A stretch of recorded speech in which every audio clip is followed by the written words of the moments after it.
Good morning, everyone. It's Frank here, and it's a follow on from the previous episode I did on Charles Russell. Some of the questions I asked. He was the founder of Jehovah's Witnesses, or the International Bible Students, today known as Jehovah's Witnesses, although there is a group out there still calling themselves, or still following Russell and his pyramids. And I looked at his way he came to 1914 and why the society today don't use and explain the pyramids any longer.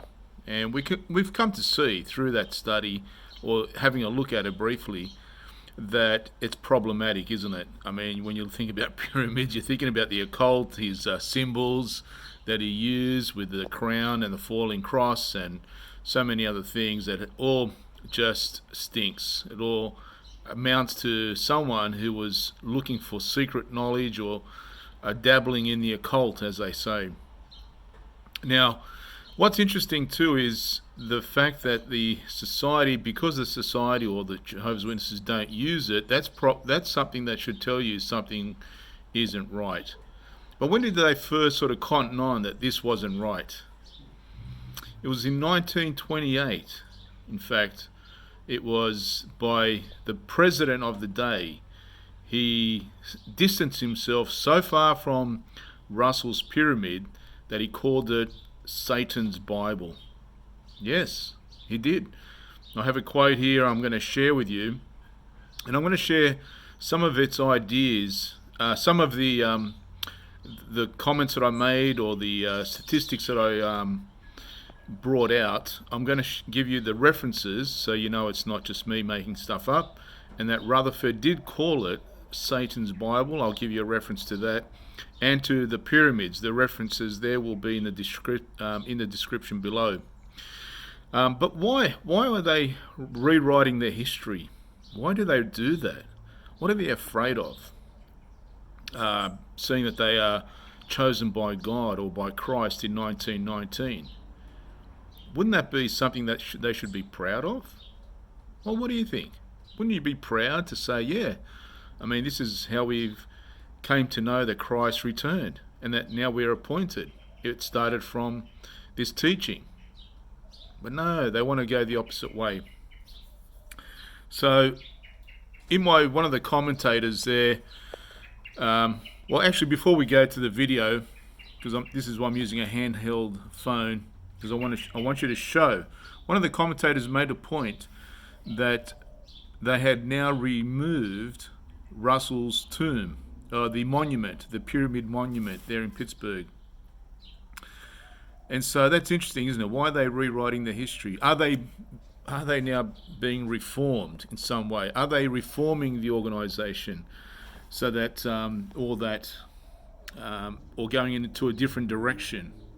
But if so, if they are reforming themselves and rewriting the history, why don't they just remove the date of 1914 altogether? Get rid of that whole doctrine, which means, I know, inconvenience. Then they have to sort of drop 1919 as well as being chosen, and a whole bunch of other doctrines as well, like, the anointed started, as of 1919, started to be raised up into heaven, the pre-rapture. As that's what it is, being caught up. It's a pre-rapture, isn't it, before the end, for the anointed only, nobody else. So then they have to, how does that look again? I mean, I don't even think that's even scriptural, is it? No, I don't think so. But, that's something we can discuss later on, which I will. I will make a whole topic of that. So what I'm going to give you today is the references. For example, Russell's chronology of the days that he started. The last days began in 1799. 1874 was the start of Jesus' invisible presence. 1878, Jesus became king in heaven. 1914 was the end of the world. They weren't expecting a return. Here's some of the definite statements. The Kingdom to Come book says the end of the harvest preaching work would be in 19 14, the end of all religion, Babylon, Zions Watchtower, 1911. The end of all government, the time is at hand. The end of Armageddon, Zions Watchtower, 1892. All 144,000 would be raised up to heaven. Thy kingdom come. This is predictions prior to 1914. They were very specific. Earthly paradise and resurrected, the day of vengeance. If you go back to the last days or time of the end of commencement in 1799, that was Thy Kingdom Come, page 23.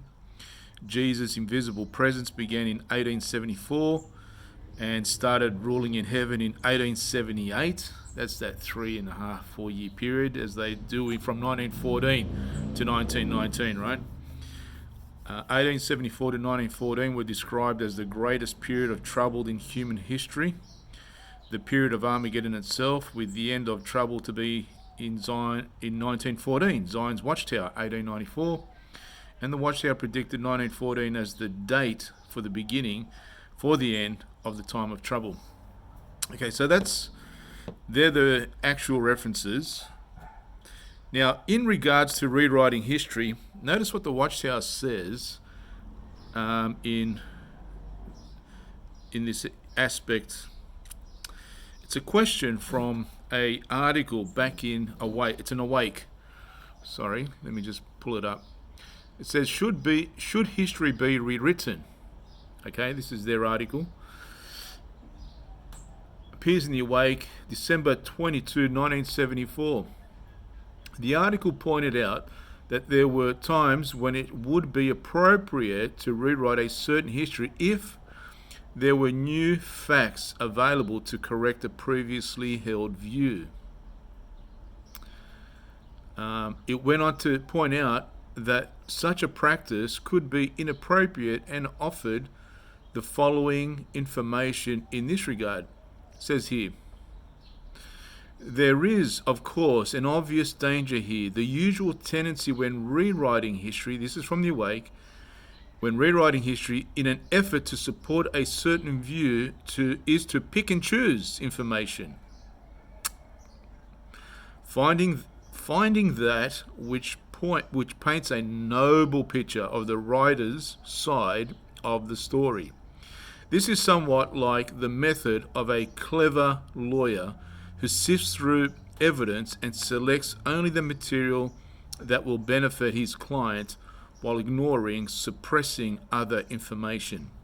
When the pick and choose spirit dominates, the rewritten version of history is likely to be lopsided as an earlier one. Awake, December 22, 1970.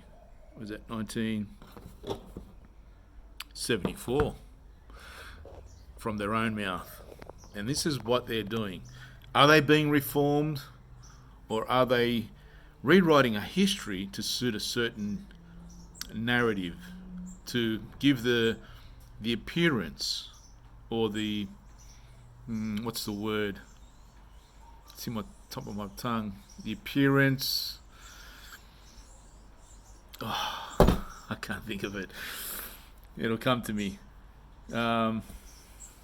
Anyway, to give the appearance of something that it's not, but it is, for the sake of the public and those within. They want to present a persona that this is what we're like. And that ugly past, that pyramid and all that, and what Rutherford calls it satanic, they want to be done away with.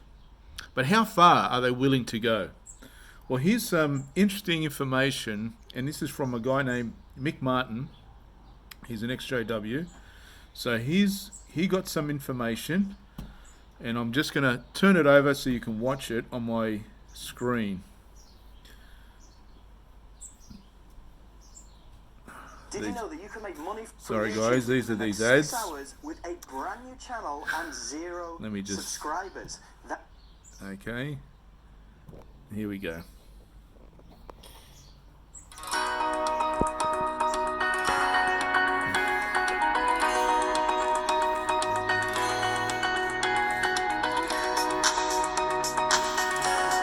Nice music, Mick. Hello friends, and welcome to jwreasoning.com. Today is September 1st, 2021. It's a Wednesday, and this morning I received a text from a friend of mine in Belgium telling me that it appears that they are going to remove the pyramid monument that's in the cemetery in Pittsburgh, Pennsylvania, where Charles Taze Russell's tombstone is. Now, the monument is not near his memorial. It's near it, but it's not the memorial. I had always been told that it was the memorial for him, but I found that not to be true. So here's what happened. He had noticed on the internet this morning a statement that somebody had made that the Watchtower seems to be covering up or trying to cover up some of their history by removing this monument that's in the Pittsburgh Cemetery. It's actually at the United Cemeteries in Pittsburgh, Pennsylvania. So I did some digging around. I got on the phone. I tried to call them. My friend in Belgium tried to call them. We couldn't get through. So I called a neighboring cemetery. And a gentleman got on the phone with me. I explained to him who I was, what I was trying to do, that I was just trying to do a little investigation to see if this was true or not. Well, I found it interesting that this man had worked in the cemetery for a long time, but he never noticed the pyramid monument. So he said, I'll tell you what I'll do. I'll take a drive, I'll go take a look and see if I can find it, and I'll just get a picture of it and snap the picture for you. So he went, he called me back, and he says, yes, I did see the pyramid that you were talking about. In fact, they have a flatbed truck there, and they're digging it up as we speak. And he took a picture of it, and I'm going to show you that picture right now. This is happening on September 1st, 2021. But if you notice there, you see that track hoe, and it's right next to that pyramid monument, and there are several people standing around. Now, I don't know if they're removing it, if that's true, but my plan is to leave in the morning on Thursday morning, September 2nd, and Lord willing, I hope to drive up to Pittsburgh, Pennsylvania tomorrow. It's about almost 6 hours away. So I'm just going gonna to see and try to let investigate me this and see what's going on. Are they removing it? Are they restoring it? Are they just getting rid of it? Were they paid by the Watchtower to remove it? I hope to be able to find out that information, and I hope to be able to report that back to you tomorrow. Sorry, guys. I just wanted to show you this while I knew about it. It might just be that they were doing something, but I find it interesting that there was a text that came to my friend. Just trying to find my cursor. Okay, so that's Mickey doing that part. Now let's see what happens next. I'm gonna just get his next one. Okay. Skip the ad. Hello friends, and welcome to jwreasoning.com. I'm here in Pittsburgh, Pennsylvania at the United Cemetery, and over my left shoulder you can see there where the monument once was, the pyramid monument. I told you I would try to get here. It took me about 6 hours with traffic, but I made it safely. It's approximately 10:30 in the morning here. It's September the 2nd, 2021. And I'm going to flip the camera around so you can see something, and I'll explain a couple of things as I show you what's taking place here. So you'll notice that they came and they got this thing yesterday, as I showed you on the previous video, and they really did a lot of damage to the grounds trying to get it out. So I also talked to the man up front, and I asked him whose tombstone was it, or whose memorial was it, who did it belong to? And he said the Watchtower Bible and Tract Society. And I asked him if they were the ones that ordered it removed, and he said yes. And I said, so who ordered it removed? And the words that came out of his mouth were Watchtower Bible and Tract Society. I did try to record it. It didn't turn out because there's some construction going on. But while I'm here, I'll show you this. I'm standing near the tombstone of Charles Taze Russell. You can see it there. You can see his picture. And this is the back side of that tombstone. It's about 30 meters, or 30 feet rather, about 10 meters away from where the pyramid, I'm at a loss for words, where the pyramid was.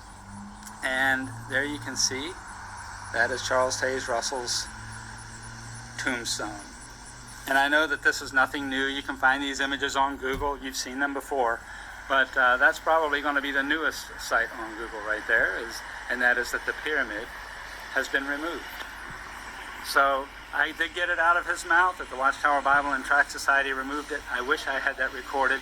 I'm sure that someone will be able to dig this information.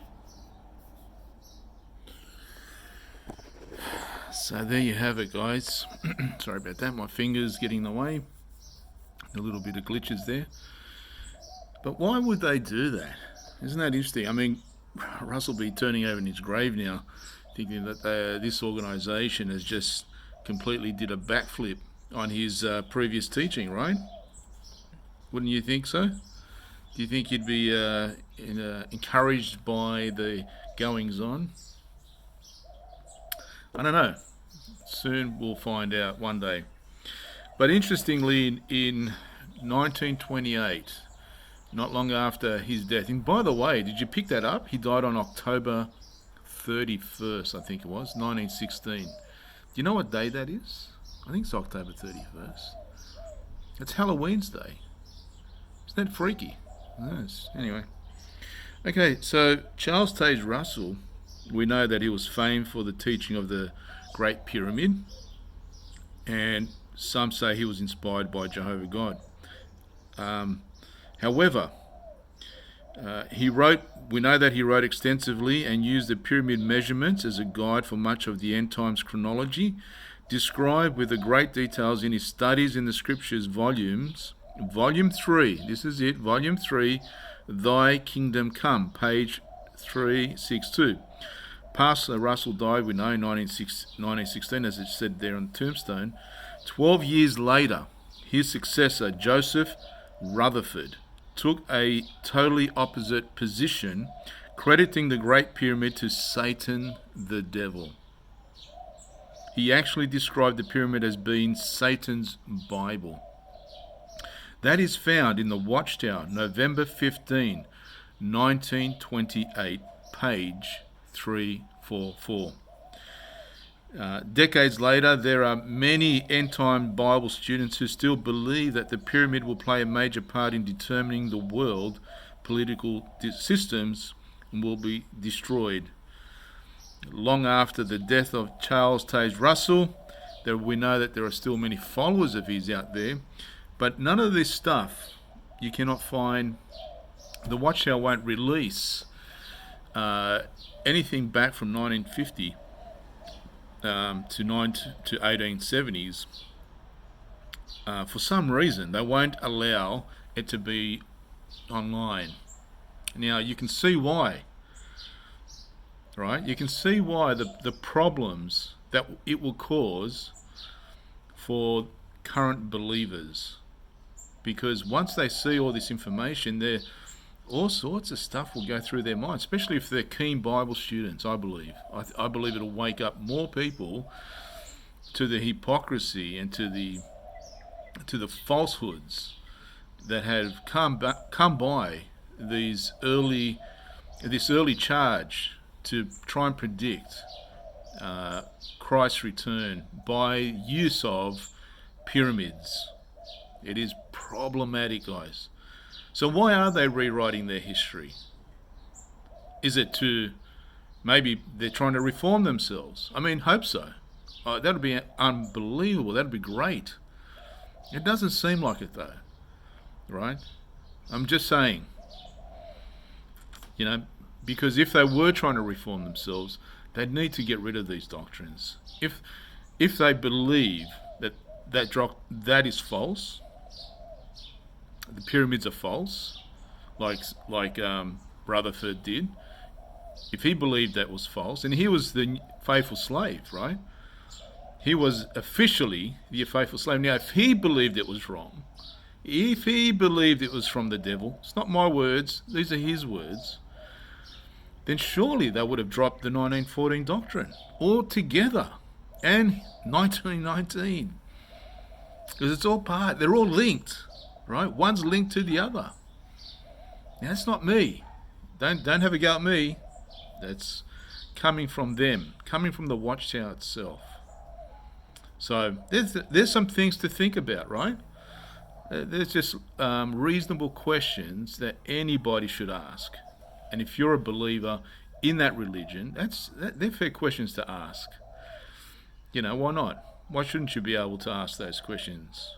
Of course, no one's going to listen to you, but that sort of gives you something to think about when you go out and preach this gospel that they have. It just shows to you, it shows to me, and it should sort of ring some alarm bells in your mind. Hey, maybe this isn't really, truly the good news that we're preaching. Maybe we're preaching another Jesus, another gospel. Thanks, guys, for listening. I will be coming up actually, and probably in the next few days, is the start of Romans chapter 1. There are many other topics I've got down the pipeline to talk about. Is the pre-rapture or the rapture? What is it? Is it even something that we should be considering? Again, going to the meetings and other topics that I've already mentioned, they're all sort of sitting there for me to finish and then bring it to you. But anyway, have a great weekend. It's Sunday. It's a beautiful day here. This is something that needs to be brought to our attentions, because honestly, guys, if you are studying the Bible with Jehovah's Witnesses, this is something you need to understand. If you are a Jehovah's Witness, you need to understand this too. This is your history. This is your history. And if you don't get that there's something, that this is how it's come about, then it sort of leaves you open to all sorts of problems in your own theology, into your own belief, your own trust in God and this organization, And this is probably a good thing to think about. Who do you trust? The only person that we should be trusting is God and Christ, not men. Psalm 146:3 says, don't put your trust in nobles. Why does it say that? Don't put your trust in nobles. Don't. And yet people are putting their lives on the line for this governing body that doesn't even agree with its foundational teaching. Too afraid to show it to the public. For good reason, mind you. For very good reason. I would too. I wouldn't want anyone to know that this was what I used to believe in, right? This is part of our history. Especially a believer in Christ and God. That's something that you don't want people to know, right? So if that's the reason why they're covering up. I think they're trying to get rid of that past. It's in an occultic setting, and that's why. Have a great day, guys. Talk to you next time. Romans is coming up. Looking forward to it. See you later.